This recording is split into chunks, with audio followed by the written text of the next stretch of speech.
தன்மையை கொண்டு வந்து விட்டோம் என்றால் இந்த வாழ்க்கை மிக சிறப்பாக இருக்கும். ராதாகிருஷ்ணன் ஐயா எழுதின ஒரு சின்ன கவிதை. சிலர் சிறையில் இருக்கிறார்கள், சிலர் ஜாமீனில் இருக்கிறார்கள், சிலர் சிக்காமல் இருக்கிறார்கள்.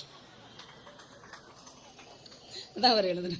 நம்ம நினைச்சிட்டு இருக்கிறோம் நிறைய பேர் ஜெயில இருக்கிறவங்க தான் தப்பு பண்ணவங்க அப்படின்னு. சிக்காம இருக்கிற நிறைய பேரும் தப்பு பண்ணவங்க தான்டா அப்படின்னு சொல்லுவதற்கு ஒரு கவிஞனால் மட்டும்தான் முடியும். ஒரு பேச்சாளராக நாங்க சொன்னோம்னா நாளைக்கு எங்களை பிடிச்சதா பண்ணிடுவாங்க.